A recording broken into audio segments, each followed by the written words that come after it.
que eu tentei fazer nesse ensaio, nessa série de fotos, era tentar transmitir a energia, que tivesse uma realidade e que fossem de verdade.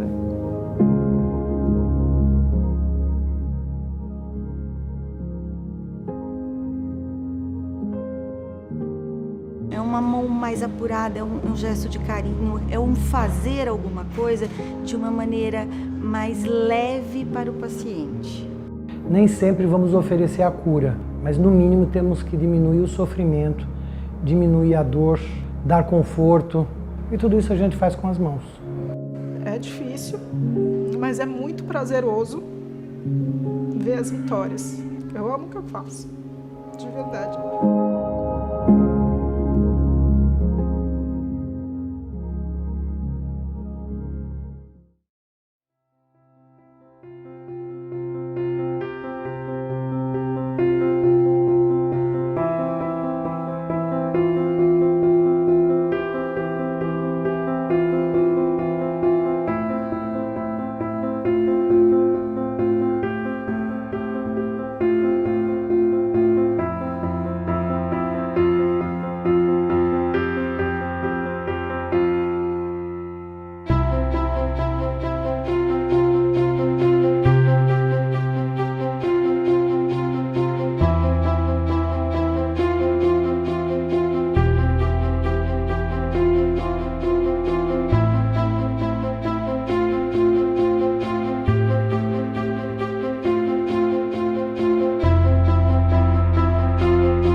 Olá, boa noite. Boa noite a todos. Eu queria me apresentar inicialmente. Eu sou Andréa Bacelar, neurologista de formação, especialista em sono, atual presidente da Associação Brasileira do Sono. Eu queria agradecer à Eurofarma por essa iniciativa, né, de montar esta conferência, um tema tão importante, né, a qualidade do sono, o impacto da pandemia e como tratar esses transtornos. Agradecer à Eurofarma, no nome da Ana Paula e do Felipe, e queria dizer um pouquinho do formato que nós vamos fazer. Serão 3 apresentações, cada uma de 20 minutos, e depois abriremos para as perguntas. Vocês podem, no momento da apresentação, já fazerem eventuais perguntas e, ao final, nós responderemos. Alguns recadinhos que a Eurofarma pediu. Primeiramente, é um presente, né? O nosso Consenso Brasileiro da Insônia, ele foi patrocinado exclusivamente pela Eurofarma, e nós fizemos o lançamento agora em dezembro de 2019, no Congresso Brasileiro do Sono, e o fizemos fisicamente. Ao final da apresentação, a Eurofarma irá presenteá-los, disponibilizando o link no e-mail dos senhores para que vocês façam o download da versão completa do consenso. E um último recado é que a gente convida para participarem das enquetes que vão aparecendo no chat também durante a nossa apresentação. Então, começaremos com o doutor Alexandre Azevedo, que vai nos falar como a pandemia impactou a insônia e suas comorbidades com os transtornos mentais. Boa noite, doutor Alexandre. Por favor, pode se apresentar e boa apresentação. Boa noite, Andréa. Boa noite, Luciano. Boa noite. Obrigado pelo convite. Eu sou médico psiquiatra com formação em medicina do sono. Eu atualmente trabalho no programa de transtornos do sono do Instituto de Psiquiatria do Hospital das Clínicas, da Faculdade de Medicina da USP. Faço parte da Comissão de Medicina do Sono da Associação Paulista de Medicina e sou um dos supervisores da Residência Médica em Medicina do Sono daqui do HC. E vou abrir minha aula e vamos começar. Deixe-me abrir.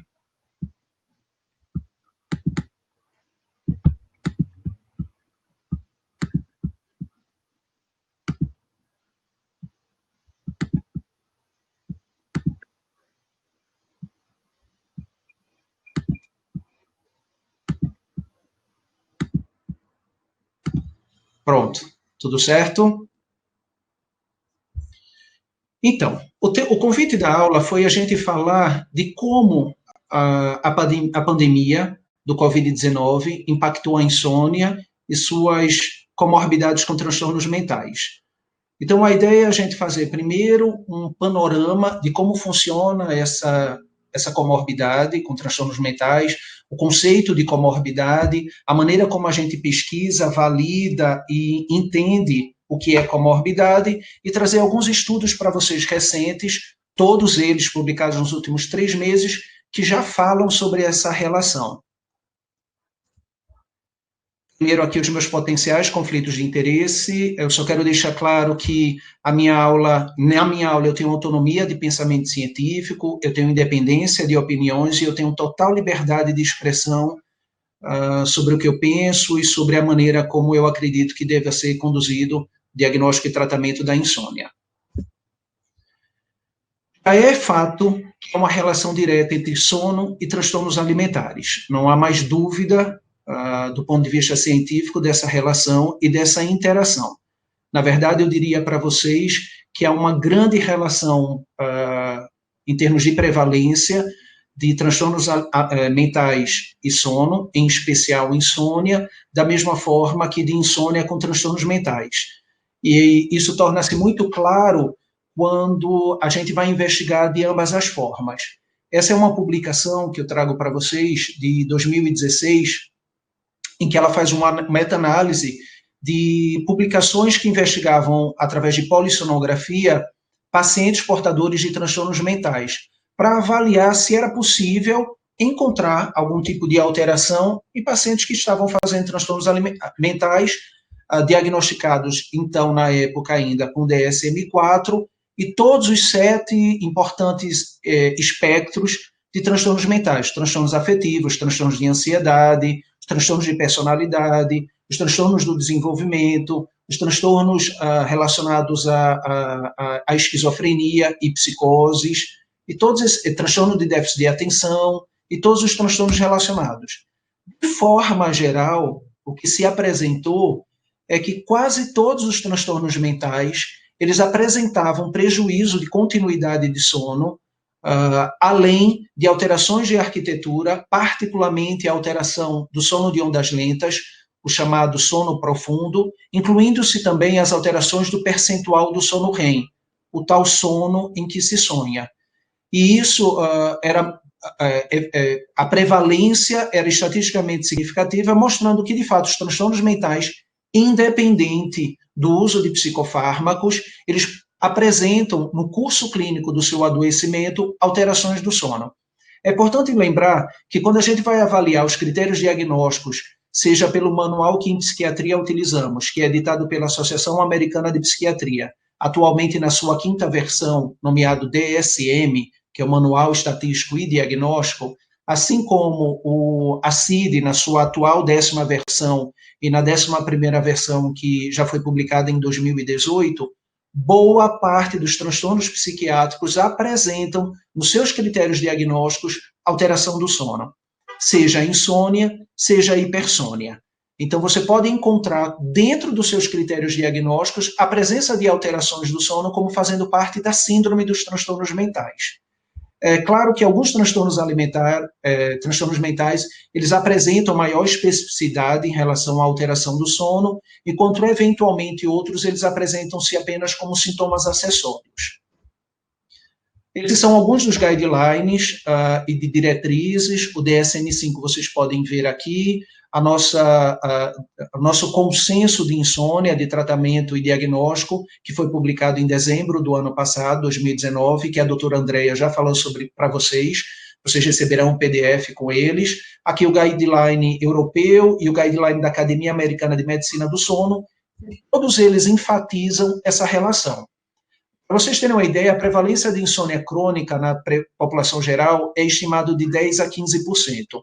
Entende-se insônia crônica aquele que preenche todos os critérios diagnósticos e que permaneceram com a sintomatologia presente por pelo menos 3 meses. Quando a gente vai estudar pacientes portadores de transtornos mentais e vai avaliar a prevalência de insônia, essa prevalência gira em torno de 50% a 75%. E já é um consenso que os transtornos psiquiátricos, eles são fatores de risco para a insônia, assim como insônia é fator de risco estabelecido para alguns transtornos mentais.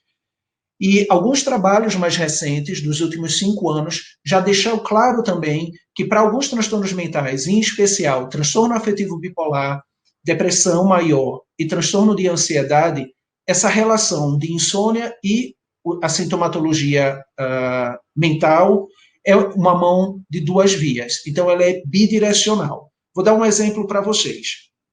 A prevalência de insônia num paciente que está num quadro depressivo pode girar em torno de 33%. Pode girar em torno, na verdade, de 80%. Nesse paciente que recebe tratamento apropriado e estabiliza dos sintomas de humor, a insônia pode permanecer em 33% deles, mesmo atingindo a eutimia. E a gente precisa estar atento a esse sintoma de insônia, porque ele, por si só, em até 4 anos, pode ser fator de risco para a recorrência da sintomatologia depressiva. Então, eu vou apresentar para vocês um outro conceito também que torna mais claro esse raciocínio. Diante disso, a anamnese psiquiátrica em pacientes que vêm como primeira consulta e chegam até vocês com queixa de insônia é mandatória. Vocês precisam perguntar sobre sintomas afetivos e sobre sintomas de ansiedade. E há também uma relação direta e recente de evidência científica de aumento da impulsividade suicida entre insones, mesmo em pacientes estabilizados dos sintomas de humor. Um conceito que eu quero apresentar para vocês é o de insônia comórbida. Não é um conceito recente, mas é um conceito pouco conhecido. É um conceito que foi trazido nessa conferência do NIH em 2005, e ele é um marco para quem trabalha com medicina do sono, para mostrar o status e a importância da insônia dentro da medicina de forma geral. A insônia comórbida, o conceito essa conferência, ela ganhou o status. Ela fala sobre a diferenciação do que é insônia sintoma, insônia transtorno. Ela fala que até então havia uma classificação que hoje já é ultrapassada do que é insônia primária, do que é insônia secundária. Mas o conceito de que quando a gente falava em secundária, parecia algo de menor importância. E sendo algo de menor importância, haveria o risco de ser subdiagnosticado e subtratado. E dessa forma, haveria o risco de você cronificar aquela aparente sintomatologia quando você já estava falando de um transtorno. Então, a maioria dos casos de insônia é considerado comórbida com outras condições médicas gerais, em especial psiquiátricas, também neurológicas. Historicamente, usou-se muito essa expressão de insônia secundária. Isso é uma expressão muito usada na medicina de forma geral, quando você tenta fazer uma correlação de causalidade entre morbidades. No entanto, com essa compreensão limitada, leva-se justamente ao risco de ser subdiagnosticado e subtratado, quando, na verdade, a gente precisa dar uma atenção apropriada à insônia como transtorno e como apresentando um valor clínico. É importante lembrar que dentro desse conceito de comorbidade, a partir do momento que a gente faz o diagnóstico de transtorno de insônia, mesmo na presença de um outro transtorno psiquiátrico, você precisa direcionar o tratamento para ambos simultaneamente. Dentro do conceito de comorbidade, a gente não pode cometer o risco de achar que eu vou tratar a depressão e a insônia melhorará, ou eu vou tratar exclusivamente a insônia e a depressão melhorará. O foco é tratar os dois simultaneamente. Discutiremos mais adiante os tratamentos farmacológicos na aula da doutora Andéria e teremos tempo para discutir justamente sobre como é esse foco de tratamento nas duas morbidades simultaneamente. A pandemia, o que ela trouxe para a gente em relação ao sono? E por mais, pode parecer ainda uma dúvida, mas não é. Tem inúmeras publicações relacionando sono e Covid, adoecimento mental e Covid, desses últimos 3 meses, em especial, claro, na China e na Itália, que a pandemia apareceu primeiro e rapidamente iniciou-se as pesquisas e as revistas permitiram rapidamente as suas publicações, e eu trouxe alguma pequena amostra para vocês e o que a gente tem observado de resultado sobre isso. Essa é uma publicação realizada com 2.400 participantes, em que a insônia foi detectada em 37% deles, ou seja, uma prevalência muito maior do que a prevalência estimada na população geral, que giraria em torno de 10%. E os pacientes mais acometidos seriam mulheres e moradores de áreas urbanas, principalmente aquelas que estavam em que os números de casos diagnosticados estavam mais presentes.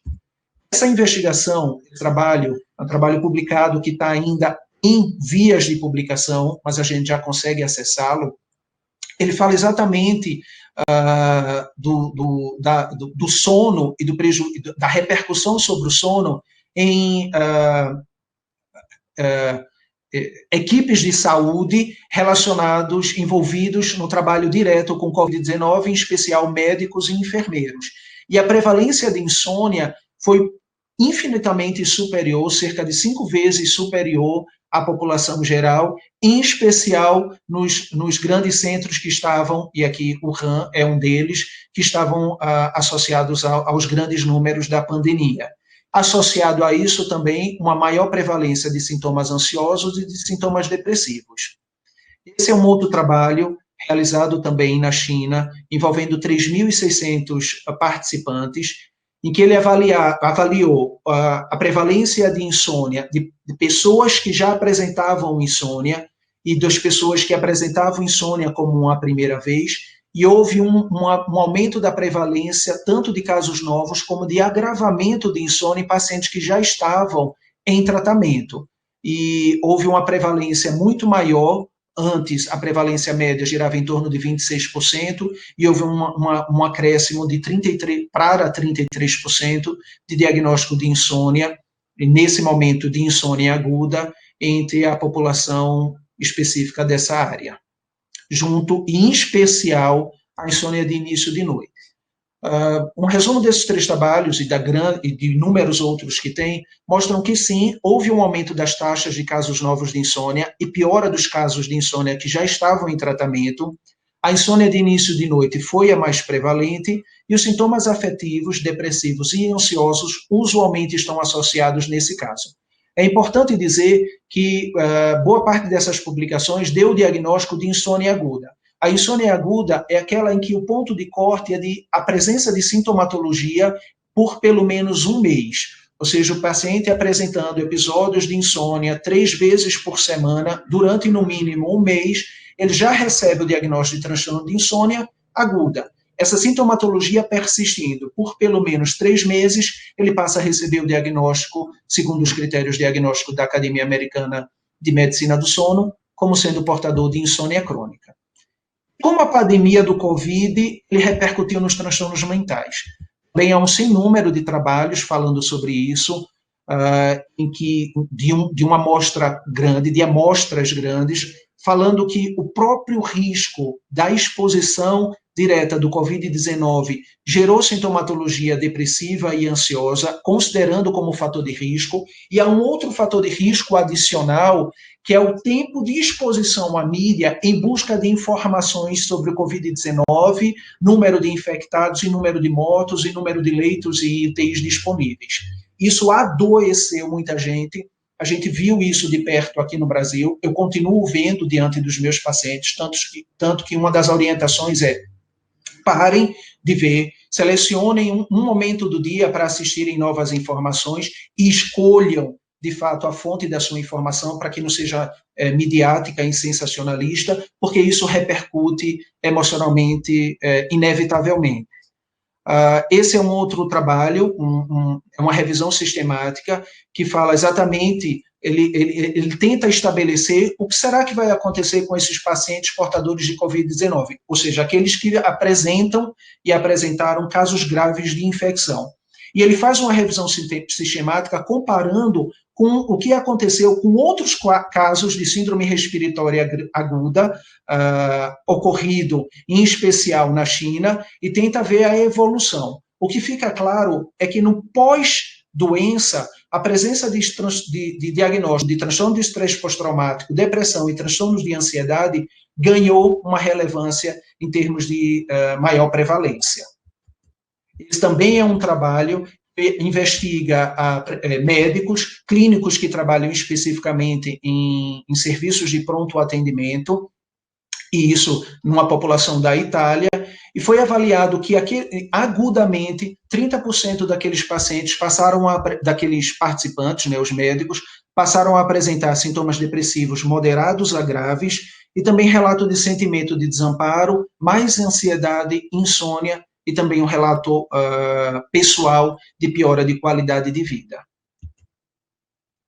Um dado importante, e eu falei para vocês lá no começo da aula, que há uma relação entre sono e suicídio, ou suicidalidade, que envolve ideação, intenção e tentativa de suicídio, e há trabalhos, essa é uma carta de um breve comunicado, que fala, os autores eles tentam fazer a relação em que pacientes que apresentam, eles fazem uma investigação com perguntas objetivas e se fosse para ficar infectado, se você corresse o risco de ficar infectado e fosse internado, o que aconteceria? Uma parte deles fala sobre, puxa, talvez seja melhor morrer e me livrar disso antes de ter esse sofrimento.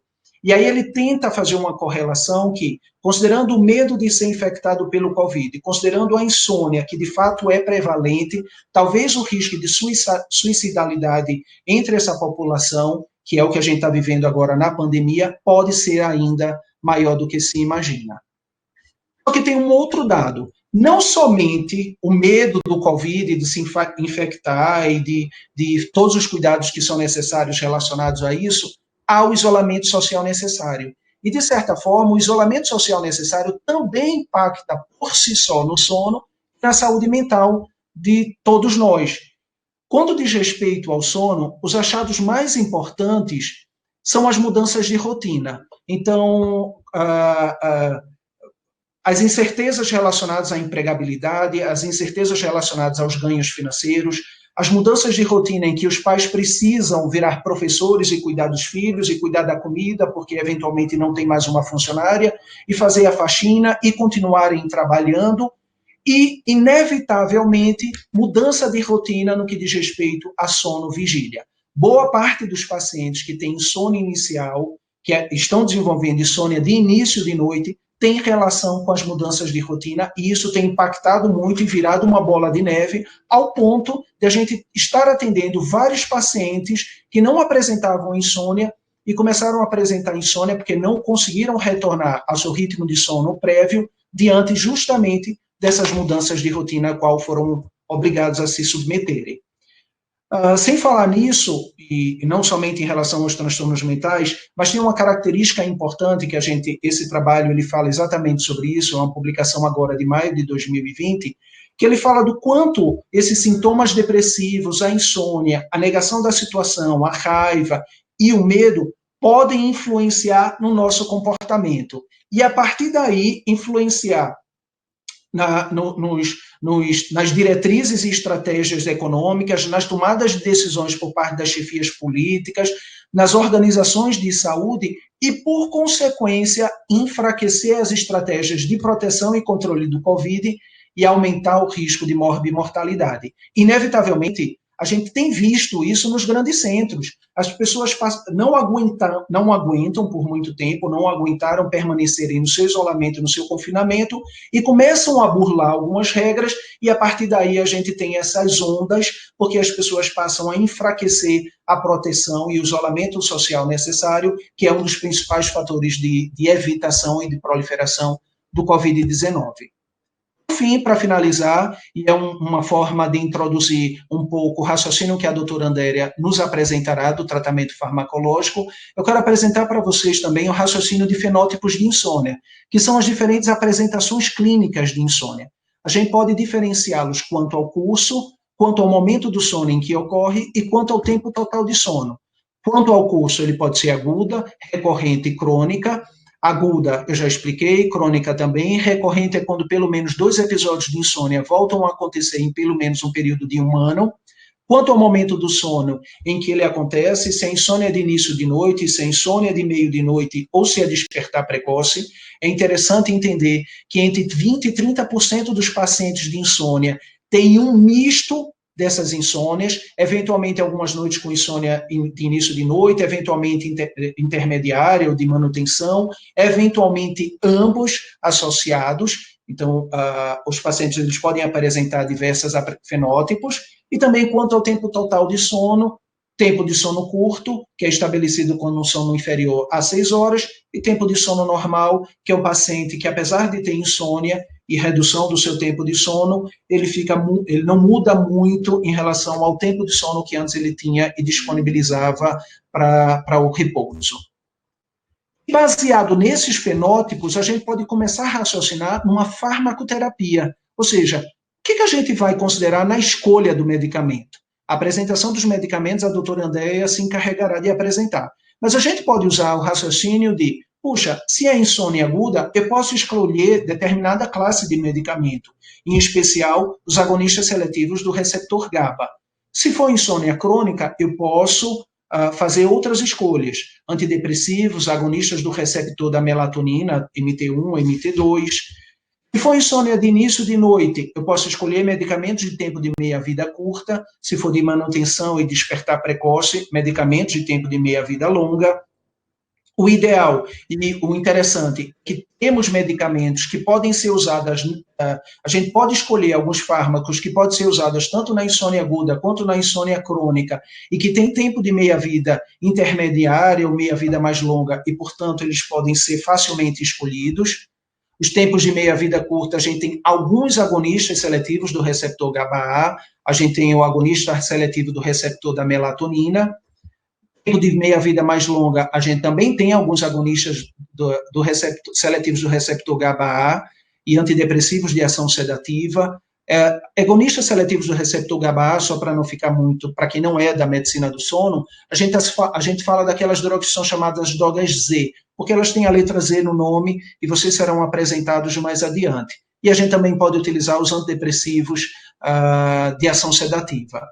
Com exceção dos agonistas seletivos do receptor GABA e dos agonistas seletivos dos receptores da melatonina, os antidepressivos sedativos eles são prescritos off-label, ou seja, sem indicação formal na bula.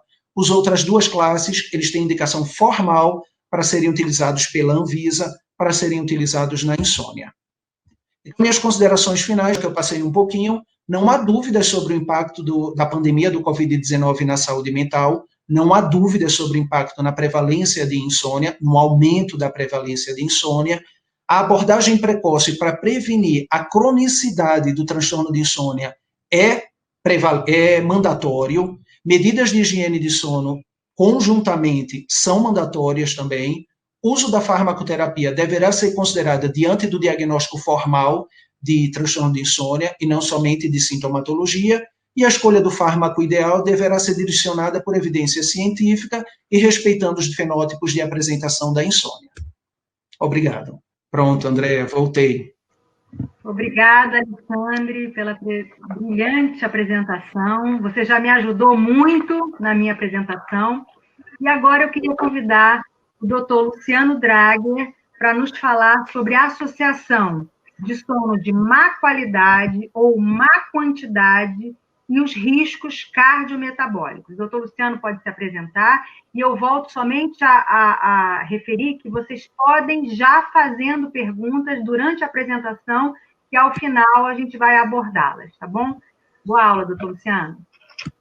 Obrigado, boa noite a todos. Obrigado, doutora Andréa Bacelar. É um prazer estar aqui com vocês, com o doutor Alexandre Azevedo, nesse importante evento aí, da parceria da Eurofarma aí com a ABS. É um prazer muito grande. E nós vamos discorrer, então, como a doutora Andréa já falou, nesses próximos minutos, um pouquinho aí desse aspecto cardiovascular, metabólico,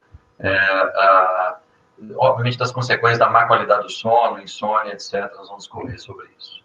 Vou compartilhar minha tela.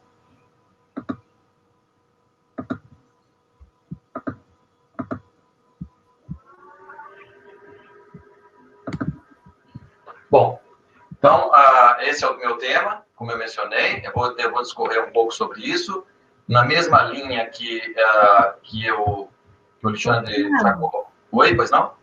Colocar a sua aula não está aparecendo. Não apareceu para nenhum? Eu compartilhei. Bom, só um instantinho.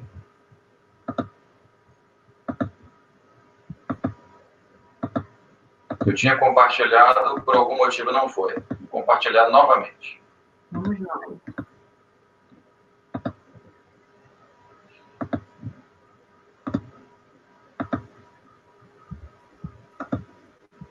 Tudo certo? Tudo certo.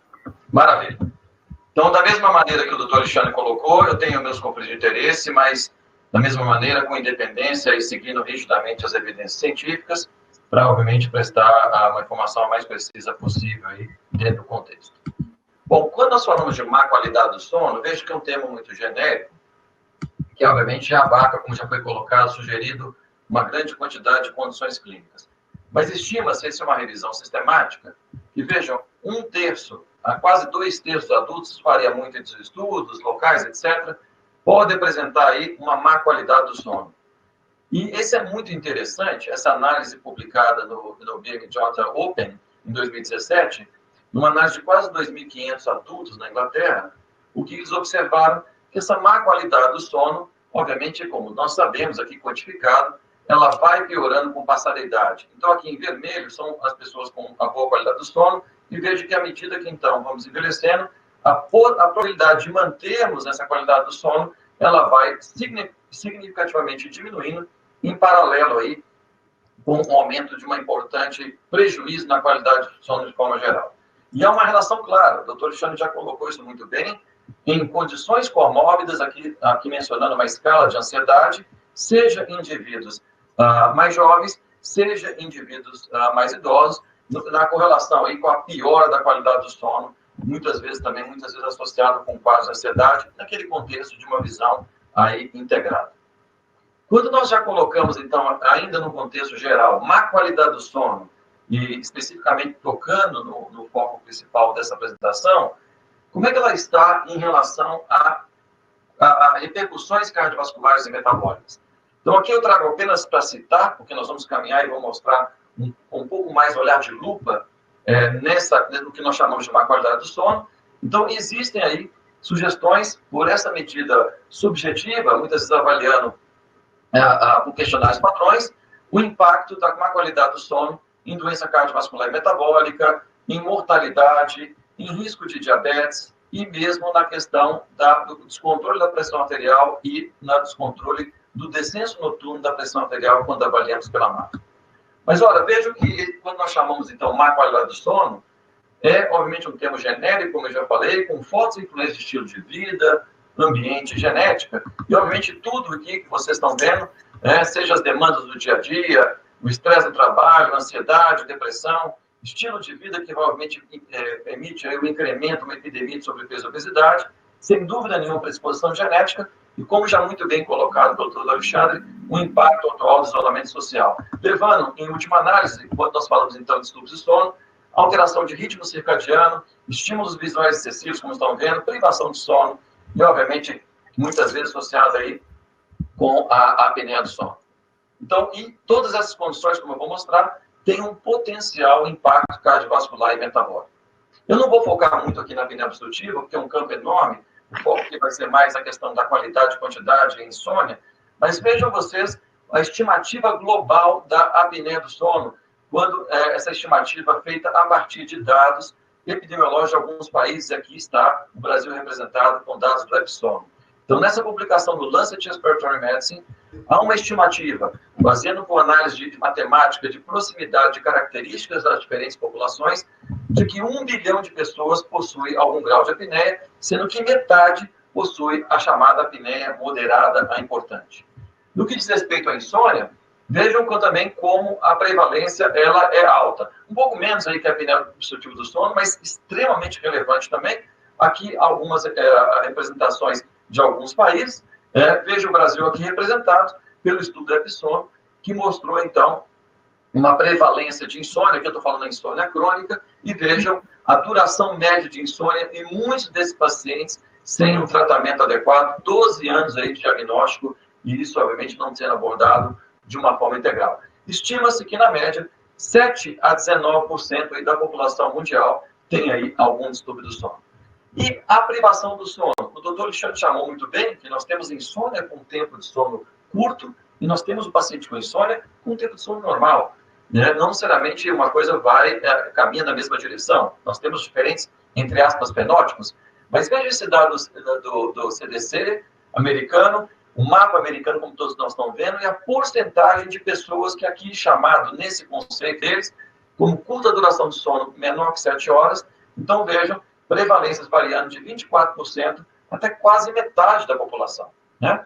Esse não é o critério mais utilizado, frequentemente utiliza menos que 6 horas, menos que 5, mas é extremamente relevante e, especialmente nos grandes centros, vejam como dormir pouco está tornando cada vez mais comum. Nós temos alguma evidência no Brasil? Sim, temos. Eu coordeno aí o estudo ELSA Brasil, a parte do sono no ELSA Brasil, em que nós fizemos aí a monitorização com actigrafia, além da avaliação da apneia também, mas especificamente com actigrafia de 7 dias, para ver, então, numa semana típica do participante, a duração objetiva do sono dele, em 2.000 adultos, né, de diferentes condições socioeconômicas, diferentes classes, diferentes gêneros, raças, etc. E vejam que interessante.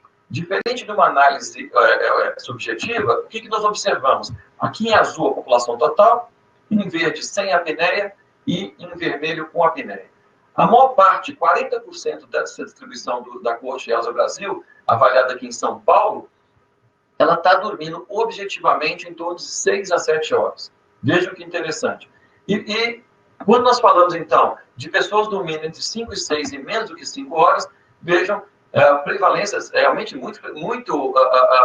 chamam muito a atenção, muito frequentes aqui. Quase 22% dormindo entre 5 e 6 horas e 6% dormindo menos do que 5 horas. Né? Então, veja a quantidade de pessoas aqui que estão dormindo menos do que o recomendado, por exemplo, pela Associação Americana de Medicina do Sono. E, por outro lado, o que nós observamos? Cada vez mais raro, nós temos aí pessoas que estão dormindo numa avaliação objetiva, pelo menos aí 9 horas. Então, está quase tornando que a gente brinca de raropatia quando está menos aí de 1%. Chama atenção que pacientes com apneia têm uma maior proporção de curta duração do que aqueles pacientes sem apneia e cada vez mais procura-se integrar e entender as consequências dessas comorbidades aí de distúrbios do sono, quando muitos deles são associados. Como obviamente, destacar um pouquinho e interagir com o que insônia e muitas vezes a curta duração do sono associada aí com essa privação do sono, pode interagir de forma aí desfavorável para a doença cardiovascular, e eu vou tecer, obviamente, mostrar algumas rápidas evidências nesse contexto. Essa é uma avaliação de uma revisão sistemática, aqui chamando a atenção que os dados são subjetivos, onde os autores avaliaram a duração do sono e a chance desse paciente evoluir com um desfecho cardiovascular. Foi uma análise sistemática, uma meta-análise compilando vários dados, seja de estudos limitados a homens ou a mulheres, e vejam, mais de 470 mil pessoas, um segmento médio aí variando entre 6,9 a 25 anos, 16 mil eventos que esses pacientes tiveram em segmentos, essas pessoas, e o que eles observaram? Dormir menos que 5, 6 horas está associado com aumento no risco de desenvolver aí evento cardiovascular fatal e não fatal, isso já corrigido para fatores de confusão. No que diz respeito, agora, nessa interação da duração do sono com a insônia, esse é um dado interessante de um estudo publicado no Hypertension alguns anos atrás, a coorte da Penn Station, onde eles estudaram quase 800 participantes sem hipertensão no início do estudo. Eles fizeram a polissonografia desses pacientes e acompanharam, avaliaram a duração do sono pela polissonografia. Tem críticas aí, obviamente, nesse sentido, mas seguiram essas pessoas por 7 anos e meio. E o que eles observaram? Veja que interessante. Esse fenótipo de dormir pouco e ter insônia foi associado com quase 4 vezes mais chance de desenvolver hipertensão quando comparado àquela pessoa que dormia mais de 6 horas e tinha não tinha relato de insônia. Isso já ajustado para fatores de confusão, incluindo a própria apneia de sono, já que eles fizeram, então, a polissonografia. Então, destacando a combinação potencialmente deletéria de ter insônia e ser um curto dormidor ao mesmo tempo. No que diz respeito a alterações metabólicas, há alguns estudos interessantes nesse sentido. Trago aqui também uma meta-análise, compilando aí sintomas de insônia em pacientes com diabetes tipo 2 e isso associado aí com piora do, do controle glicêmico. Então, o que eles observaram? Que pacientes que apresentam são bons dormidores, não têm aí queixas de insônia, eles têm um melhor controle glicêmico quando comparado àquelas pessoas, então, que apresentam sintomas de insônia. Essa, na meta-análise, está avaliando o controle glicêmico. E esse estudo muito interessante, que saiu também há pouco tempo do Diabetes Care, avaliando quase 200 pacientes com diabetes tipo 2, e eles avaliaram qual característica do sono, estudando aí, poderia influenciar aí o controle do diabetes aqui avaliado pela hemoglobina glicada. Vejam que interessante, usando modelos estatísticos, os autores, em paralelo à dieta, à medicação, eles quantificaram que o sono por si só pode explicar cerca de 11% da variação da hemoglobina glicada dos pacientes diabéticos. E vejam que interessante, há uma contribuição, sem dúvida, da duração, da eficiência, da variabilidade da duração do sono, eu vou voltar a falar sobre isso rapidamente, né? A qualidade do sono está aqui mencionada também, e sintomas de insônia, todos eles contribuindo em menor ou maior escala para a variação da oscilação do controle da glicemia nesses pacientes diabéticos. Da importância, então, de um tratamento adequado nesse contexto. No que diz respeito ao impacto cardiovascular da insônia, eu trago aqui, então, dados de uma coorte sueca muito relevantes, onde, publicado hoje na maior revista em termos de impacto cardiovascular e na cardiologia, no European Heart Journal, uma avaliação de mais de 54 mil homens e mulheres adultos, e eles avaliaram sintomas de insônia e desenvolvimento de insuficiência cardíaca e de mortalidade. Então, vejam aqui, apenas para traduzir aqui os grupos, em azul está o grupo sem nenhum sintoma de insônia, em vermelho, um sintoma, em verde, 2 sintomas, e aqui 3 sintomas de insônia. E no segmento, o que eles observaram, que à medida, então, que o paciente tinha mais sintomas de insônia crônica aí, no início do estudo, maior a chance de desenvolver insuficiência cardíaca quando comparado ao grupo controle. E em termos de mortalidade, o mesmo cenário. Quase um efeito dose e resposta, como vocês podem ver por essa curva de Kaplan-Meier, permanecendo de forma significativa após ajustes aí para fatores de confusão. No que diz respeito, então, a outro desfecho importantíssimo na cardiologia, que é o infarto, a mesma coorte publicada no Circulation avaliou, então, a mesma população, segmento médio agora de 11 anos, e vejam que interessante, o risco de desenvolver aí infarto. E aqui uma abordagem um pouquinho diferente. Separou em relação àquelas pessoas que não tinham insônia, a insônia inicial, a insônia de manutenção, e aqueles pacientes que apresentavam queixas de sono não reparador pelo menos uma vez ou mais na semana. O que os autores observaram? Que ao final, então, de 11 anos de segmento, quem tinha insônia inicial, 53% de aumento de chance de desenvolver infarto agudo do miocárdio, de manutenção, 46%, e o sono não reparador, 41%. Novamente, já corrigido por fator de confusão como idade, diabetes, hipertensão, tabagismo, entre outros, trazendo à tona a importância da insônia nesse contexto. Quais são os mecanismos? Nós não sabemos ainda com detalhes, é uma área realmente relativamente recente, mas acredita-se que a insônia, muitas vezes associada com o tempo de sono reduzido, a fragmentação, vai desencadear mecanismos intermediários, como o aumento da atividade simpática, a inflamação sistêmica, a desregulação do eixo hipotálamo hipofisário, e isso vai levar, obviamente, a fenômenos como aumento da frequência cardíaca, a pressão arterial, resistência à insulina, alteração do metabolismo lipídico, heterogêneos, combinando, obviamente, com infarto, com eventos cardiovasculares fatais e não fatais. Para finalizar, trago aqui um estudo bem recente que saiu no JACMA, em outra importante revista da cardiologia, dos maiores fatores de impacto também, agora falando de um outro conceito muito importante, no que diz respeito à regularidade do sono. Então, os autores já estudam do MESA, dados da coorte MESA, com quase 2.000 adultos, no follow-up de quase 5 anos. Aqui é um dado apenas para exemplificar um paciente, uma pessoa que colocou a actigrafia aqui durante 7 dias, e vejam que existe um padrão regular do horário que ela inicia o sono, do horário que ela acorda. Claro, há pequenas variações, mas é um paciente com um desvio padrão desse dia a dia pequeno. Veja um outro exemplo de um outro paciente com uma grande regularidade do sono, dependendo do dia da semana, em que ele pode dormir mais cedo, outro final de semana em que ele dorme até mais tarde. Veja, no sábado, por exemplo, quase 3 horas da manhã.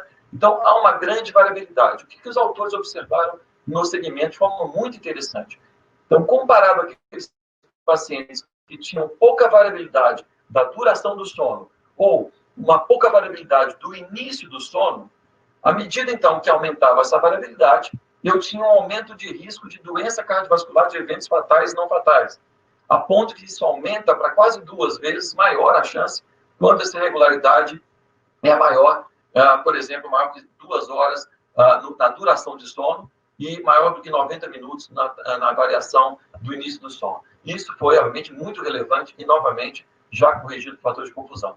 Então, manter a rotina do sono, respeitar o ciclo sono-vigília é fundamental. Então, eu gostaria de agradecer vocês, mostrando a importância da insônia, da má qualidade, da curta duração, no contexto da doença cardiovascular metabólica.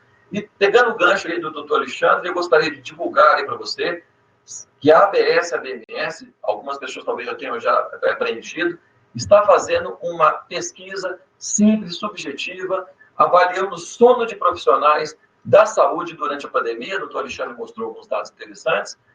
É um questionário muito fácil de responder, está aprovado no Comitê de Ética da Plataforma Brasil, na nossa instituição. É um estudo estritamente científico, obviamente, com a participação da ABS e da DNS. E, para vocês terem uma ideia, nós já temos 4.500, quase 4.600 questionários preenchidos.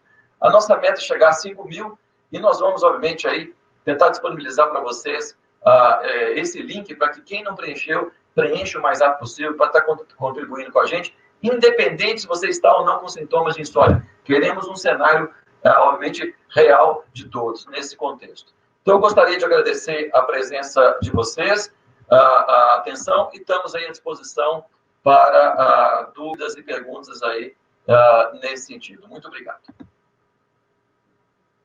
Bom, agradeço, doutor Luciano, como sempre, uma brilhante apresentação. Eu me sinto muito honrada de tê-los como palestras que me antecederam, porque, assim, já me ajudou muito.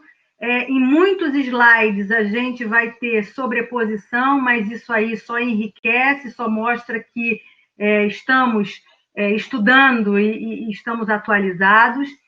Eu só queria repetir, porque a gente tem algumas perguntas de pessoas que entraram posteriormente. A Eurofarma irá presenteá-los com o consenso da insônia. Então, esse link será enviado para o e-mail dos senhores para que possam fazer o download de todo o consenso na íntegra, tá bom? Andréia, permita-me só uma interrupção. A Eurofarma acabou de disponibilizar o link para o preenchimento da pesquisa. Por favor, vamos ouvir agora a aula da doutora Andréia. Então, quando vocês puderem, ao final desse evento, ou mais para frente, copie o link e preencha num outro momento. A gente agradece muito a participação de todos, ok? Desculpa, doutora Andréia. Nada. Luciano, é o Redcall, é esse link aqui, redcall.hc.fm. Perfeito, do Redcap, exatamente, Redcap. Gente, eu já preenchi 3 minutos, tá? Dá para preencher, se todo mundo, nós temos 500 pessoas aqui, se vocês preencherem, a gente... Eu também fui um voluntário, já preenchi o meu. Bom, muitas das perguntas também eu já vou responder na própria apresentação, tá? Aí depois a gente vai avaliar o que não foi respondido. Bom, agora eu vou tentar fazer aqui a parte difícil, que é compartilhar. Ok. Pronto. Bom, então ficou para mim a parte de diagnóstico e tratamentos adequados durante a pandemia da insônia comórbida, que muito bem foi explicada pelo doutor Alexandre. Bom, eu tenho esses conflitos de interesse, mas não impactam diretamente no que eu vou falar, que eu vou me basear exatamente no consenso brasileiro da insônia. Então, qual é o cenário? Ou transtorno de sono com transtorno mental ou com transtorno clínico. Antes da pandemia, o que a gente tinha? Aquele indivíduo que não buscava ajuda médica e o indivíduo que buscava ajuda médica. O que nunca buscou, ou ele tem sintoma e está ali, não buscou ajuda, ou ele teve um evento e curou, resolveu. Ou ele procurou ajuda médica e nós médicos somos ótimos, tratamos, ele está controlado, assintomático, ou ele está em investigação ainda com queixa. E aí veio a pandemia. Qual é o cenário que nós temos? O indivíduo ainda não buscou ajuda, até pela dificuldade que está sendo, parece que a gente só tem Covid, então, e as outras enfermidades. O indivíduo que estava resolvido tem um novo evento, e isso aí a gente está vendo na nossa prática clínica. O indivíduo que estava controlado, ele agudizou, e o indivíduo que estava em investigação, estava tratando ainda com queixa, ele piorou. E a Academia Brasileira de Psiquiatria já fez uma enquete, uma avaliação entre nós médicos, e olha que alarmante que é, uma outra epidemia dentro da pandemia.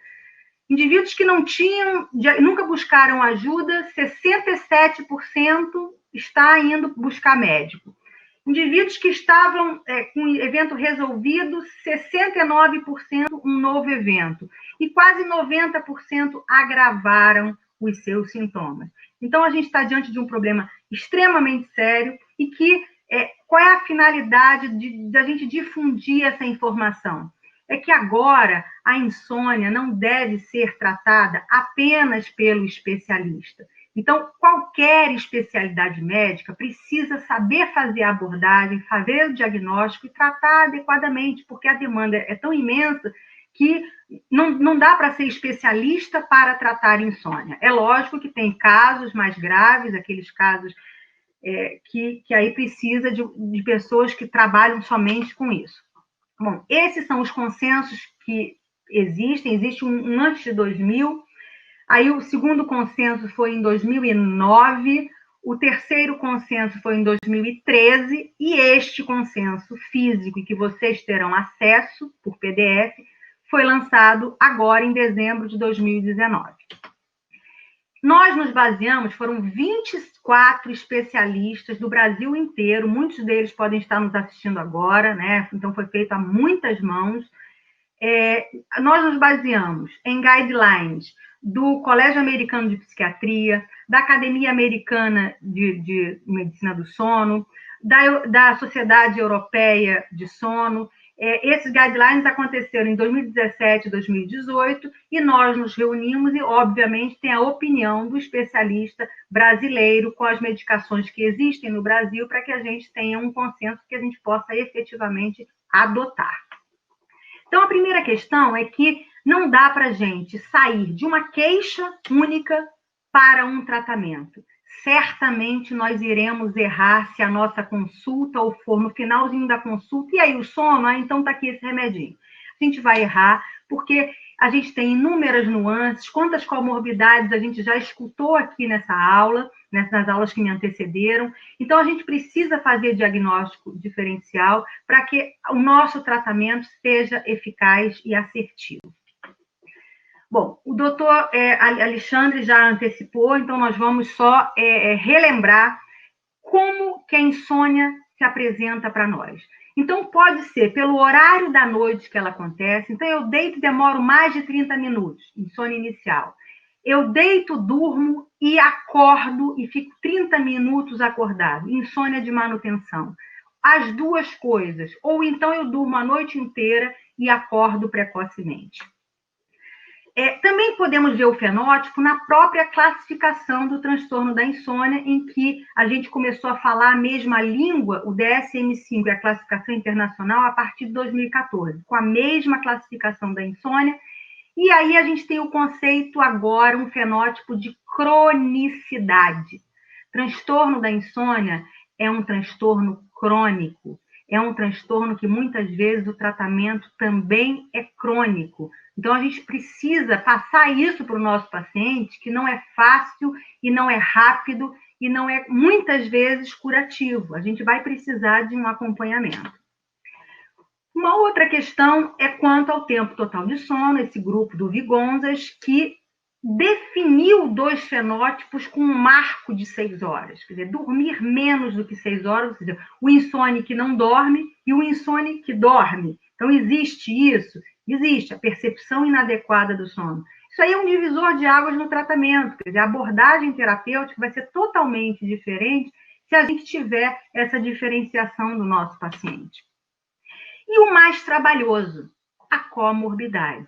Quer dizer, a insônia, ela tem múltiplas contribuições, né, para se ter um sono insuficiente.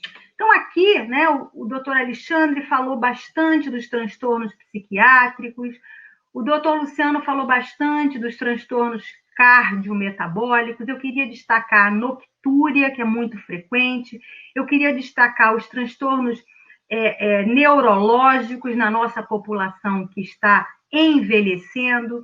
Eu queria destacar a polifarmácia. Os nossos pacientes já chegam polimedicados. Muitas vezes é ajustar ou trocar medicações que vão interferir negativamente nessa insônia. A comorbidade com outros transtornos do sono. E uma questão importante, nós temos que, inicialmente, definir o cronotipo do nosso paciente. Qual é a janela de sono? Qual é a preferência desse indivíduo de dormir? Até porque, a partir daí, a gente vai fazer o diagnóstico diferencial. E aí, com isso, a gente vai, qual é efetivamente a insônia, em que comorbidades o nosso paciente tem, para que a gente possa pensar qual é o melhor tratamento.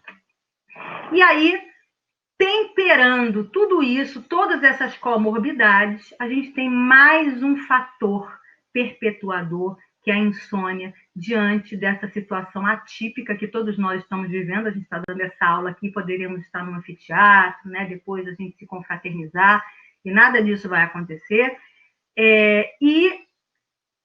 Além dessa questão dessas incertezas que a população tem, essa insônia ela vai ativar o eixo hipotálamo-hipófise adrenal, gerando esse estado de hipervigilância e retroalimentando as outras comorbidades. E aí, como é que está esse paciente na pandemia? Aquele que não procura o médico, aquele que não pôde procurar o médico, as consultas presenciais que estão voltando e a nossa nova realidade também, que nós começamos, todos nós, a aprendermos a fazer inicialmente teleorientação e depois o CFM liberando para as teleconsultas.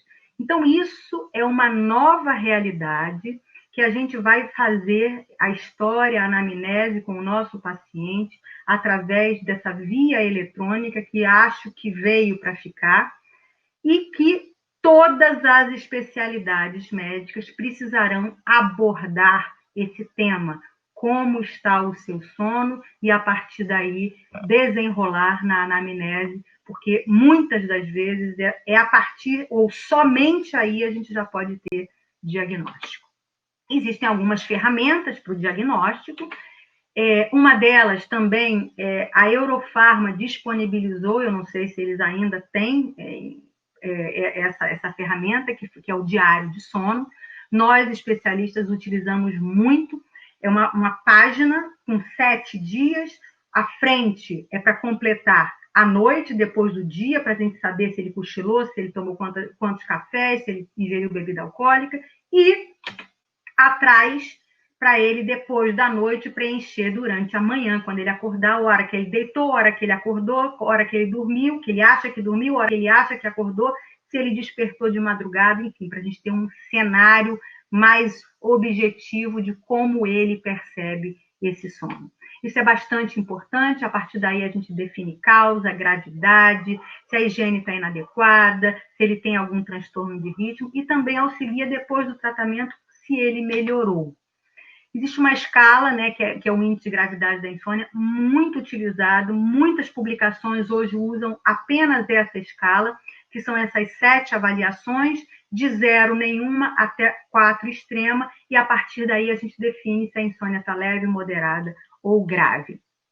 A actigrafia, que é esse sensorzinho, esse reloginho com sensor de movimento, que ela vai avaliar esse ciclo vigília-sono por um período não de uma noite só, mas um período de uma semana, 15 dias, com a rotina diária, a rotina do próprio paciente. Então, também ajuda no nosso diagnóstico diferencial para transtorno de ritmo, e também o próprio paciente começa a identificar que ele percebe mal o sono. Depois a gente pode até fazer um comparativo da actigrafia com as pulseiras, com os aplicativos, com os sensores de colchão, né, que também são utilizados atualmente. Então, esse é um grande diagnóstico diferencial, que é aquele indivíduo que ele tem um atraso de fase, então ele dorme somente às 3 horas da manhã, e aí ele preenche os critérios da insônia, dificuldade de iniciar o sono 3 vezes por semana por mais de 3 meses, a minha família dorme e eu não consigo dormir. E aí a gente precisa, na história, definir que isso é um transtorno de ritmo, ou então a usar uma ferramenta para fazer o diagnóstico diferencial. Polissonografia, tem uma pergunta dessa que a gente já estou respondendo. Polissonografia não faz parte dos critérios da ferramenta para diagnóstico da insônia. Desde 2003, pelos parâmetros práticos da Academia Americana, e não temos nenhuma atualização desse guideline quanto à polissonografia. Ela só é indicada quando eu penso em associação. E aqui eu queria destacar alguns trabalhos que mostram essa comorbidade. Olhem só. 40% dos homens com insônia e 20% das mulheres com insônia têm apneia leve. 20% dos homens com insônia e 6% das mulheres com insônia têm apneia obstrutiva do sono moderada. E o contrário também é verdadeiro. 40% a 50% dos apneicos têm insônia. Então, entendam que a gente está falando de uma prevalência muito alta, de uma comorbidade também muito alta, para a gente pensar que a insônia de manutenção, que é a mais prevalente, esse indivíduo ele está despertando por quê? Por um estado de hipervigilância ou porque ele tem uma hipóxia intermitente e ele está despertando na madrugada? Então, isso é uma questão. E aqui uma provocação que, novamente, aquele estudo do Vygotsky, que define a insônia com duração normal e a insônia com menos de 6 horas, entendendo que a insônia é uma queixa, é um sintoma subjetivo, o paciente traz essa queixa para nós, como é que a gente vai diferenciar a insônia com tempo total de sono menor do que 6 horas, de percepção inadequada, sem a polissonografia? Qual é o paciente que vai chegar para a gente e vai falar, olha, eu tenho insônia, mas eu durmo mais do que 6 horas? Esse paciente não existe. Na história, no diário, a gente vai analisando, mas muitas vezes, quer dizer, o especialista em sono, que já tem um pouco mais de mão quanto a isso, lança mão de uma avaliação objetiva e a gente tem inúmeras surpresas no diagnóstico, mas polissonografia não faz parte do diagnóstico da insônia. Esse aqui é um estudo, o EpiSono, um estudo brasileiro, feito na população em geral, feito polissonografia, quer dizer, estudo objetivo, e, pasmem, 15% da população brasileira tem insônia pelos critérios do DSM-4, ainda não existia o DSM-5, mais mulheres do que homens. Também, de cada 10, 3 em cada 10 pessoas têm apneia obstrutiva do sono, mais homens do que mulheres.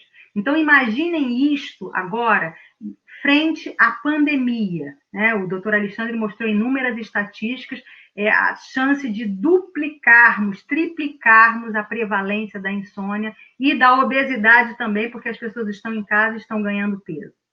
Só uma curiosidade, esse estudo, ele analisou o pesadelo uma vez por mês, pelo menos relata, em 1/4 da população, e nós estamos com essas queixas muito frequentes, muito reincidentes nos nossos pacientes também. Bom, e a escolha do fármaco? Como é que nós vamos escolher essa medicação? Então, diante de todos esses fenótipos demonstrados, a gente tem que individualizar. E aí, dependendo do fenótipo, dependendo da comorbidade, dependendo do outro transtorno de sono, respostas prévias a outras medicações, a outros antidepressivos do passado, etc. Característica do fármaco, né? Qual é a meia-vida, qual é a farmacocinética, a preferência e expectativa do paciente também, quer dizer, a gente está muito preocupado com o tempo total de sono, e ele está preocupado com a insônia inicial. Essa é a maior preocupação dele, ou então com a sonolência ou com o cansaço que ele não rende durante o dia. Ele nem se preocupa em dormir pouco. Então, a gente também tem que alinhar isso com o nosso paciente. E também custo, né? Não adianta prescrever e o paciente não tomar. Então, aqui é um resumão, isso está lá no consenso.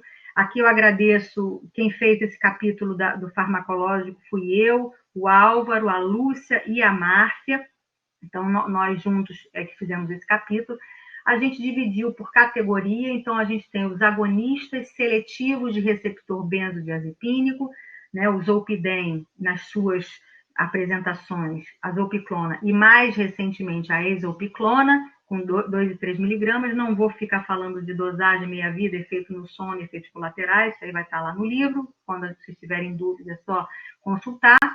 A outra categoria, os antidepressivos, nós citamos a amitriptilina, a doxepina, a mirtazapina, a trazodona e a agomelatina, também nas suas doses. Os anticonvulsivantes, os antipsicóticos, agonistas de receptor de melatonina, agonistas do receptor de hipocretina, a própria melatonina, antihistamínicos, fitoterápicos. Quer dizer, a gente tem tudo isso dividido, qual é o nível de evidência de cada um deles.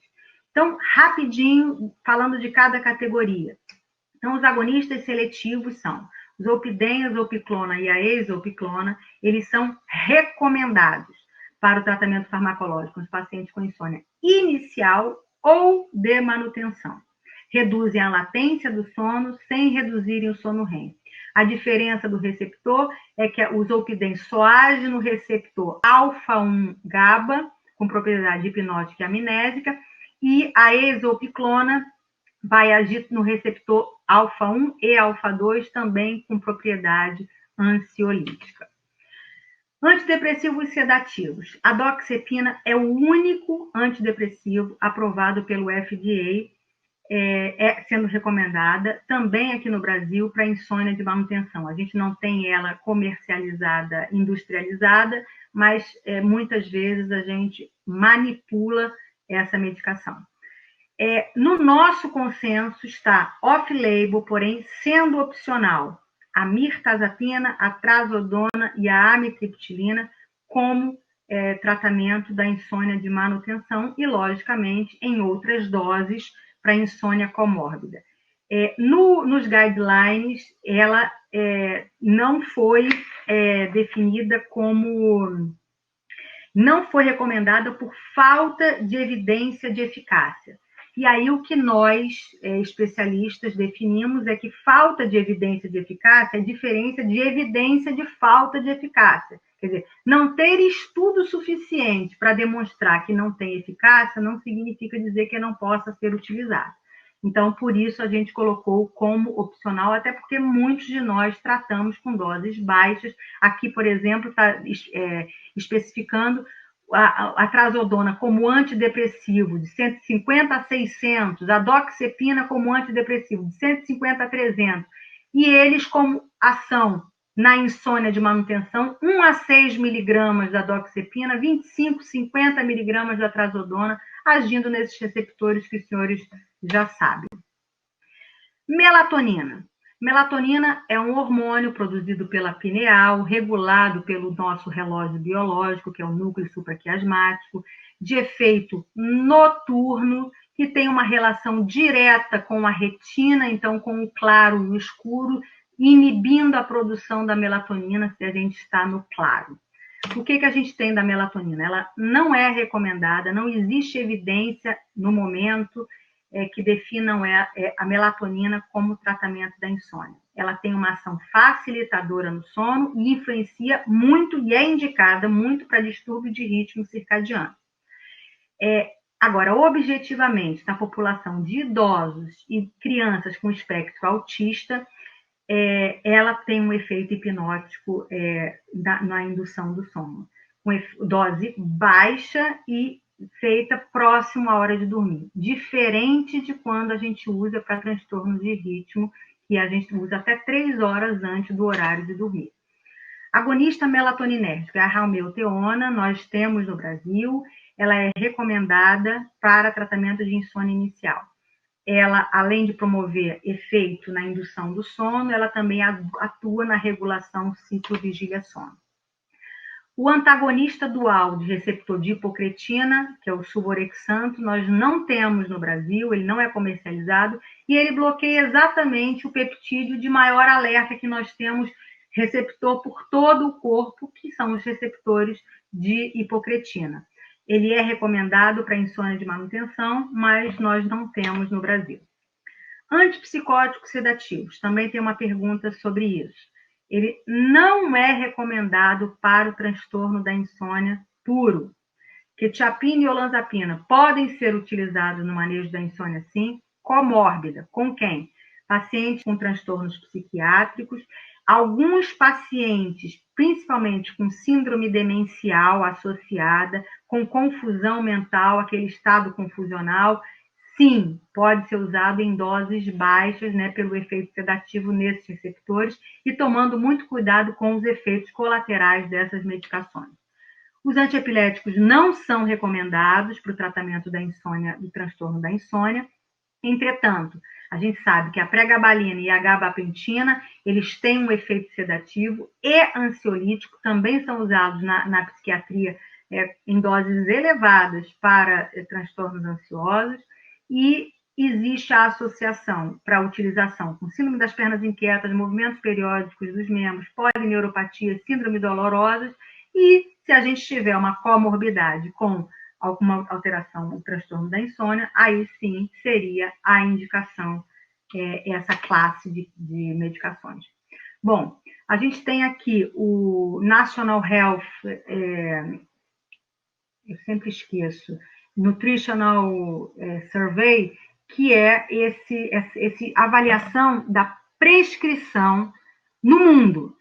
Essa publicação de 2010 e também essa entidade não publicou o mais recente.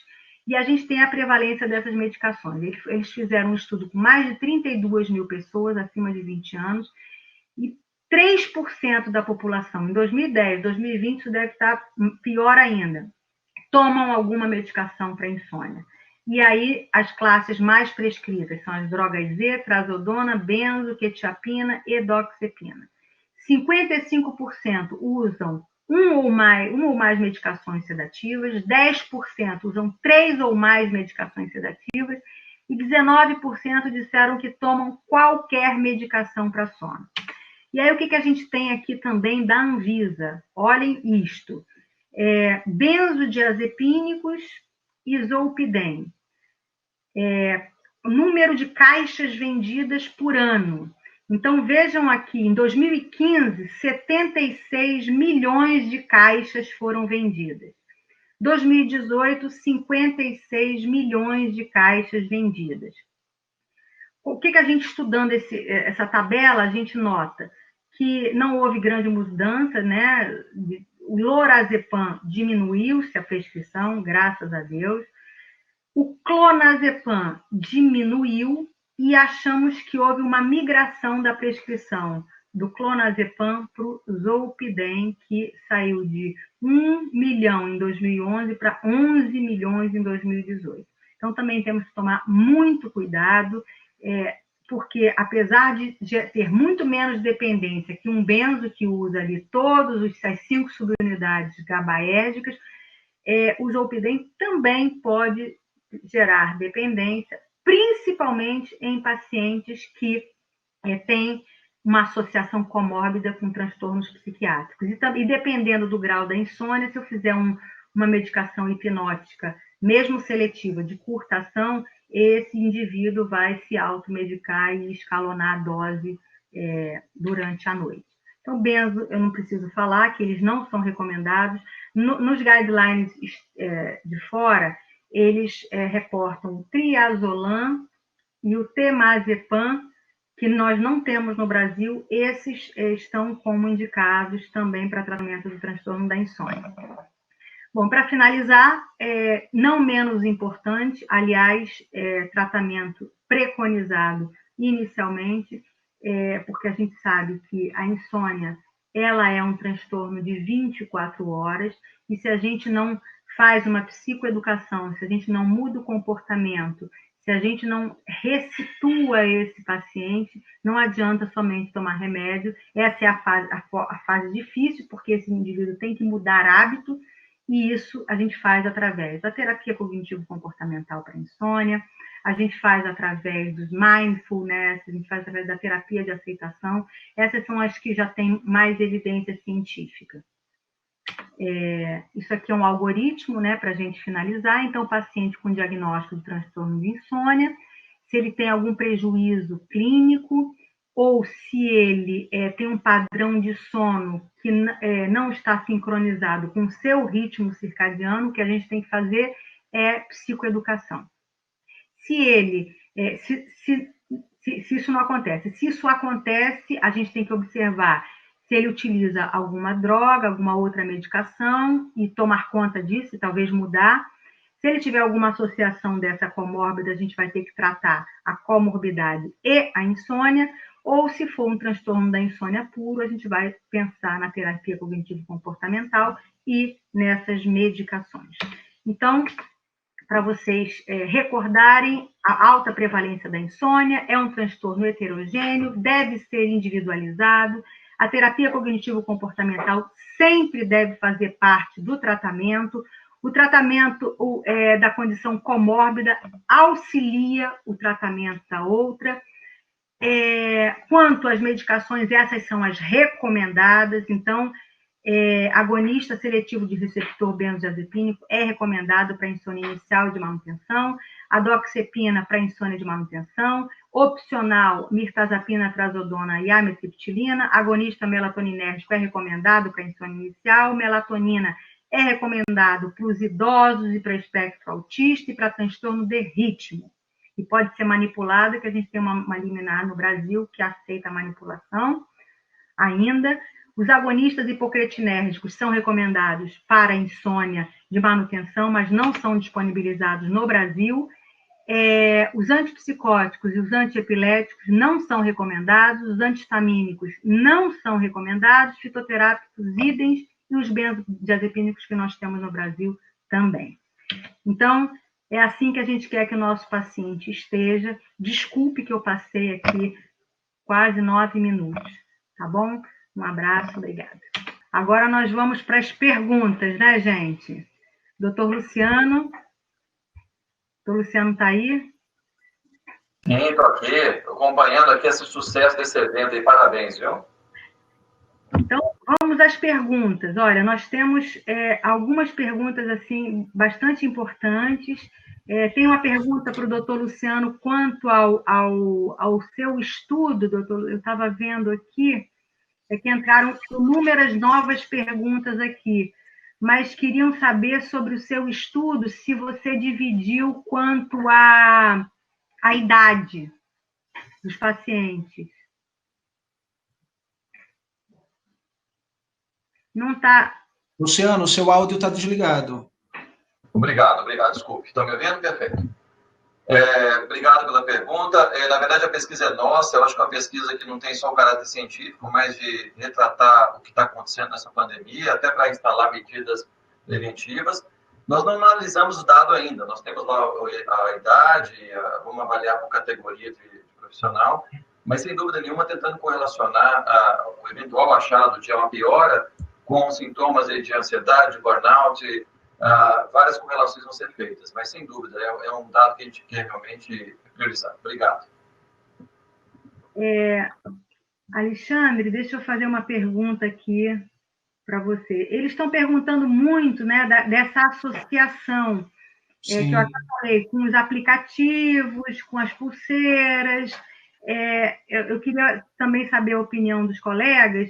Existem alguns estudos, né, que mostram essa associação. A actigrafia tem uma associação, tem um dado objetivo muito mais fiel do que as pulseiras e do que os aplicativos. Eles tentam definir estágios de sono, né? Os estágios de sono são muito difíceis de serem analisados por aplicativos, principalmente sono profundo. E a finalidade da actigrafia também não é definir se você está dormindo em sono REM ou em sono de ondas lentas, em sono profundo. A finalidade é definir qual é o horário que você dorme, qual é a percepção sua de sono. Queria a opinião de vocês. André, eu acho que você já respondeu. Eu acho que esses aplicativos de celular eles só vão definir a hora que você adormeceu, a hora que você despertou, ou eventualmente se você teve despertares e se mexeu, a sensibilidade é somente essa, é ao movimento, mas ele não vai definir a tal profundidade e qualidade reparadora do sono. Infelizmente, alguns aplicativos, quando você acorda pela manhã, eles dizem assim, você dormiu tanto de sono, seu sono profundo foi tanto. Impossível um aplicativo ali no celular que está na sua cabeceira mensurar isso. Então, realmente, ele não tem valor nesse sentido. Eu gostaria de complementar a fala do Alexandre. Eu sou muito favorável, obviamente, à tecnologia, mas, claro, com toda a cautela e validação correta. Eu acho que nós estamos numa fase de progressos. Eu acho que muito há ainda a ser feito. Eu acho que alguma espécie de conexão nós temos que ter. Pelo menos uma métrica de conexão, por exemplo, um oxímetro conectado no celular, seja wireless, ou você pega uma derivação, quer dizer, que seja fácil colocação. Eu acho que há muito ainda a avançar. Eu vou só citar o exemplo da cardiologia, que está crescendo muito. Um determinado fabricante de celular, que vocês sabem, apenas fazer merchandising, está, obviamente, fazendo documentação de eletrocardiograma, e há uma boa correlação do eletrocardiograma na detecção de arritmias, quando comparado aos métodos padrões. Então, eu acho que no sono nós ainda estamos engatinhando, mas eu vejo com bons olhos, realmente, essa tecnologia. O que não pode é usar disseminadamente, achando que vai resolver, vai substituir uma polissonografia, ou com isso você vai tomar determinadas condutas. Mas eu acho que nós temos que estar abertos a essa tecnologia e ao crescimento dela. Essa é a minha opinião. Andréia, posso só... É um tema que eu gosto em particular e tem muita pergunta especificamente sobre o Zolpidem. Se você me permitir... Por favor. Porque estão falando sobre o abuso de Zolpidem, dependência de Zolpidem, quanto tempo usar o Zolpidem, que é um agonista seletivo do receptor GABA-A, tido como droga Z, né? Aquelas que tem Z no meio da letra, Zolpidem, Zolpiclona, Zolpiclona. O Zolpidem, em particular, as drogas Z, em especial, elas são recomendadas para uso em curto prazo, de 4, 8 a 12 semanas. Isso já é estabelecido e está lá descrito em bula. E aí perguntaram, puxa, mas tem trabalho falando sobre o Zolpidem em longo prazo? Não. Das drogas Z, o único que tem um trabalho de longo prazo é a Zolpiclona, que é um trabalho fase 3, pré-lançamento, de 2003, que fala do uso dessa medicação de 6 meses a 1 ano, mantendo, ou seja, sendo sustentada a sua eficácia e de baixo risco de tolerância. Todas as outras drogas, eles não têm trabalhos em longo prazo. E se a gente for fazer pesquisa nos sites médicos de revistas especializadas, a gente vai encontrar claramente, em especial com o Zolpidem, sim, o efeito de sua dependência. O Zolpidem, ele tem uma característica muito particular, e quem trabalha com sono, a gente lida isso. Alguém até fez uma pergunta sobre 80 miligramas de Zolpidem. Não se assustem, há publicações de uso de 800 miligramas de Zolpidem ao dia. Só que aí tem um detalhe. A partir de determinada dose do Zolpidem, ele deixa de ter um efeito hipnótico e passa a ter um efeito euforizante. Então, o efeito sobre o sono desaparece. A partir de 30 miligramas é esperado, dependendo da velocidade de metabolização de cada indivíduo, se ele é um metabolizador rápido ou lento, ele passa a ter um efeito euforizante e não mais um efeito hipnótico. Então, a pessoa não apresenta mais sono ou sonolência, ela fica elétrica, tem um efeito de bem-estar. Então, há pacientes que passam a ser abusadores de Zolpidem e que passam a usar durante o dia, a tarde e a noite para adquirir bem-estar. Então, como a questão alguém também perguntou, e qual é a segurança de uso dessa medicação? Está na seleção. A doutora Andréia apresentou muito bem como selecionar. Perfis de comorbidades, você já excluiria a possibilidade de você usar uma droga Z, em especial com quadros psiquiátricos, pacientes que já fizeram uso de benzodiazepínico, os tais ansiolíticos, você não deve introduzir, porque provavelmente ele vai fazer uma tolerância e uma dependência cruzada, você não vai fazer uso dessa medicação. Alguém até perguntou se no desmame do benzodiazepínico a gente usaria uma droga Z. Definitivamente não. Lembrem-se, eles agem no mesmo receptor, o receptor GABA, então não faz o menor sentido. E pacientes que têm histórico, portanto, de outras doenças, particularmente psiquiátricas, e que precisarão de um tratamento especializado. A droga Z, bem indicada, alguém também perguntou sobre demência senil e indutores do sono.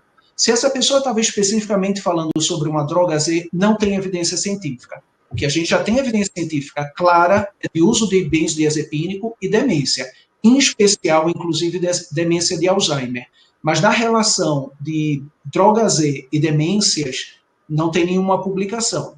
Um outro ponto é, que é uma dica básica, se você for prescrever uma droga Z, fiquem atentos ao efeito de tolerância. Se você perceber que esse paciente, a insônia, teve uma resposta inicial e começou a apresentar insônia novamente, não aumente a dose. A dose segura é aquela dose que é terapêutica. Aumentar a dose de uma droga Z é um erro. O paciente não vai melhorar da sua insônia. É hora de você pensar num plano B em a outra medicação, sempre focando no menor tempo possível de uso dessa medicação. Obrigada, Alexandre. Eu também queria complementar a questão, quer dizer, o idoso, ele pode fazer hipnótico. A questão é que a gente já vai pensar na dose, porque o clínico já está diminuído. Então, se a gente vai começar, se ele tem indicação para essa medicação, a gente vai começar com metade da dose. Né? O FDA definiu isso em 2012. Então, é a primeira coisa que a gente tem que pensar. Eu acrescento, Andréia, lembre-se que nessa mesma recomendação fala-se também que para mulheres você deve tentar iniciar com metade da dose recomendada. Também. Além das insuficiências renais, hepáticas, etc. Né? Uma outra publicação que tem é que idoso e queda, insônia, usar ou não usar. Quer dizer, a gente tem medo de fazer um hipnótico e aí esse idoso cair pelo hipnótico. Ele até pode cair se ele levantar naquele período que a meia-vida está funcionando. Só que o trabalho também mostra que entre fazer e não fazer ele cairá mais ainda pela insônia crônica e pela sonolência, né, cumulativa. Então, o que a gente tem que fazer é definir comorbidade, definir, esse idoso tem déficit cognitivo, ele tem alteração, ele tem confusão mental, ele tem alteração vigília-sono, né? Ele tem avanço de fase, quer dizer, o que está acontecendo ali junto? Andréia, você falou desse risco de queda. Tem um trabalho do pessoal da medicina do tráfego que fala exatamente assim, qual é o risco de caminhoneiros ou de viajantes que dirigem em longas distâncias em uso de hipnóticos.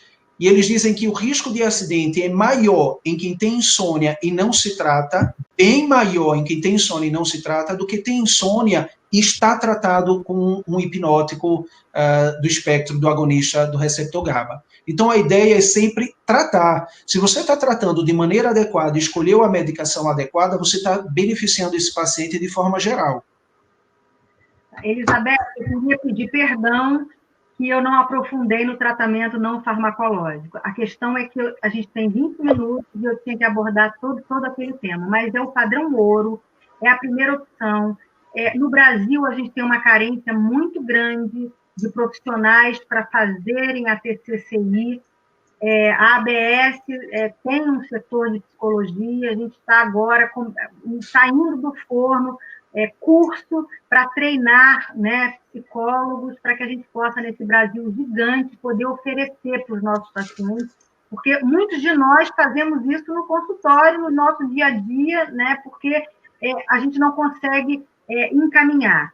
E ele pode ser presencial, individual, em grupo, por vídeo e até por aplicativo. A gente já vê que existe evidência de melhora, apesar de ser aquele aplicativo. É lógico que a fidelização não é igual ao presencial, mas existe.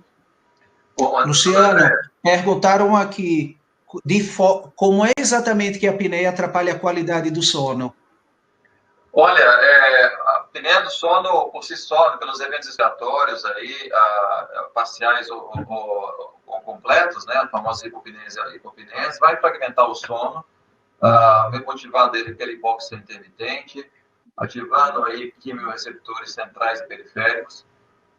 Obviamente, interrompendo o sono, que muitas vezes, quando você desobstruir essa passagem do ar, os eventos respiratórios, você precisa, muitas vezes, ter um micro despertar para você restabelecer a patência da via aérea. Então, em suma, são vários mecanismos, realmente, e fragmentando o sono, tomando sono mais superficial, muitas vezes um sono não reparador no dia seguinte. Doutor André, o Eduardo Beteiro perguntou aí, eu vou dar uma posição agora como membro da BMS, ele perguntou sobre aplicativos, se tem algum que a gente recomenda.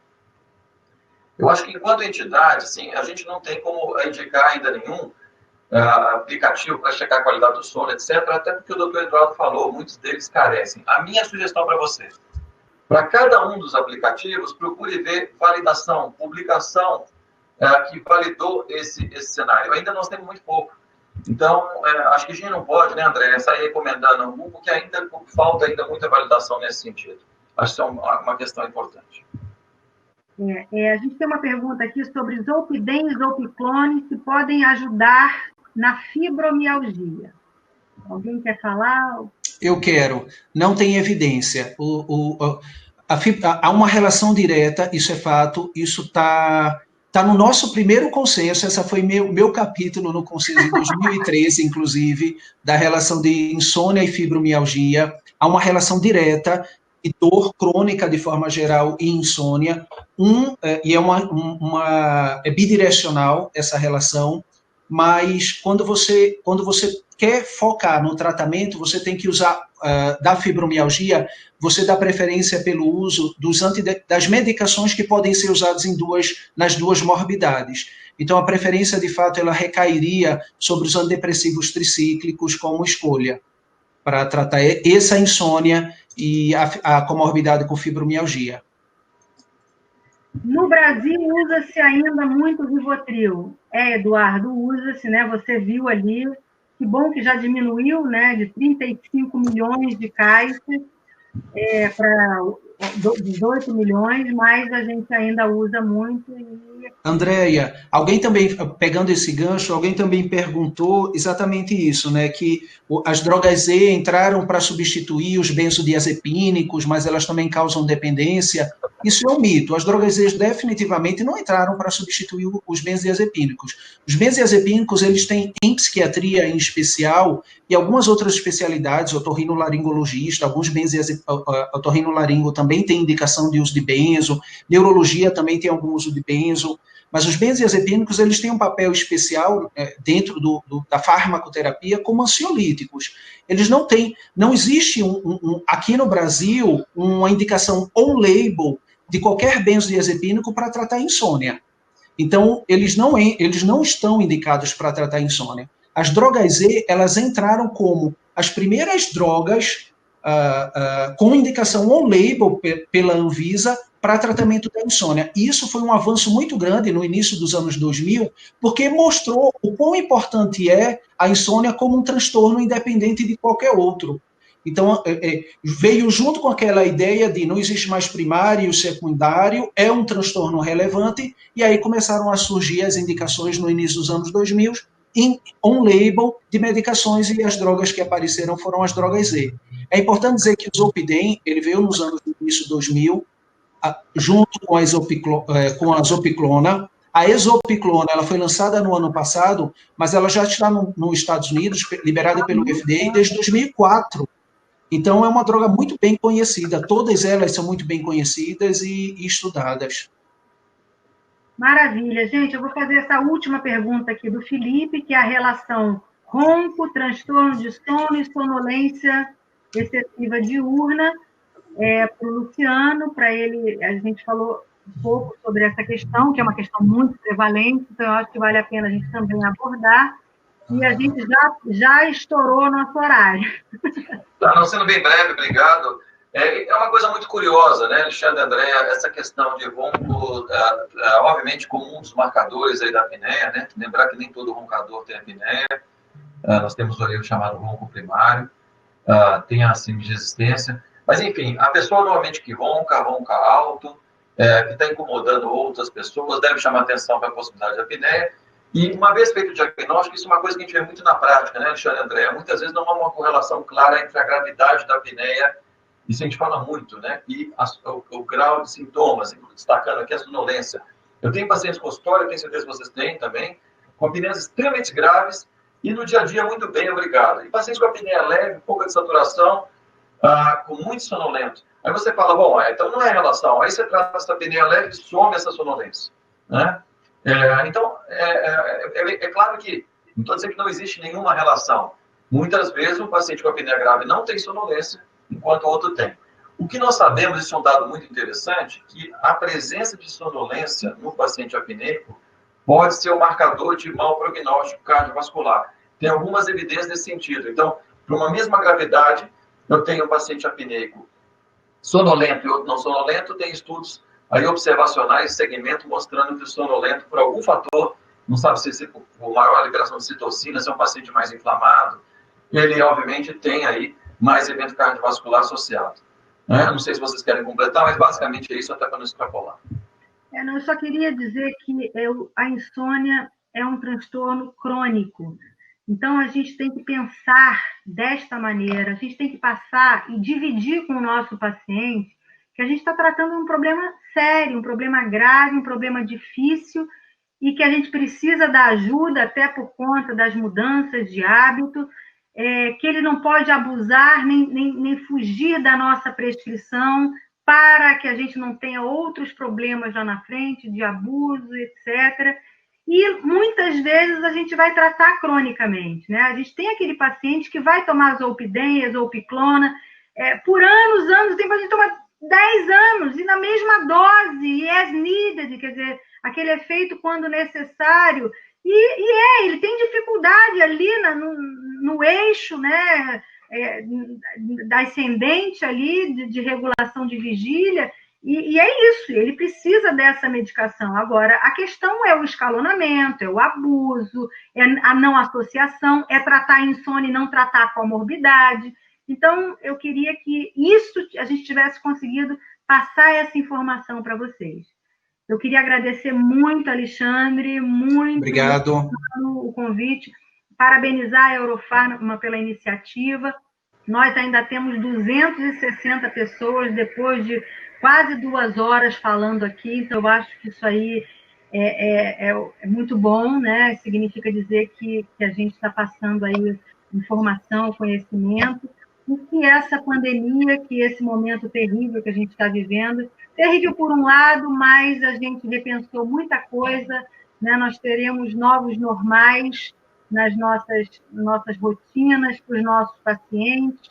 O eletrônico veio para ficar, eu acho que a gente vai agregar, né, isso nas nossas vidas, de alguma forma, e agradecer, e aí cada um tem a sua consideração final para a gente finalizar. Obrigada. Bom, obrigado a todos, espero que tenha sido muito proveitoso para nós também. Acho que a gente sempre aprende com colegas essa interação multidisciplinar, como é a medicina do sono.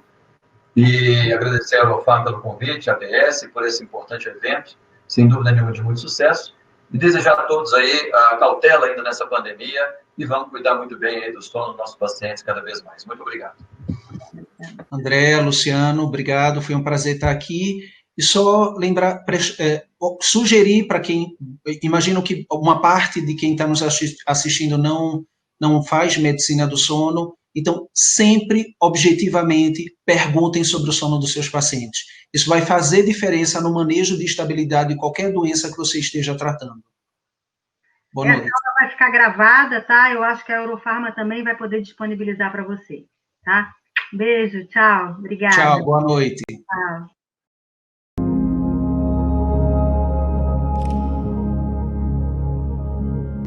O que eu tentei fazer nesse ensaio, nessa série de fotos, era tentar transmitir a energia, que tivesse uma realidade e que fossem de verdade.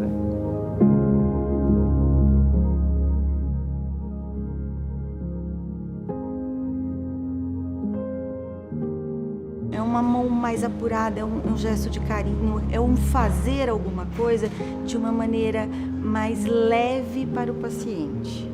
Nem sempre vamos oferecer a cura, mas no mínimo temos que diminuir o sofrimento, diminuir a dor, dar conforto, e tudo isso a gente faz com as mãos.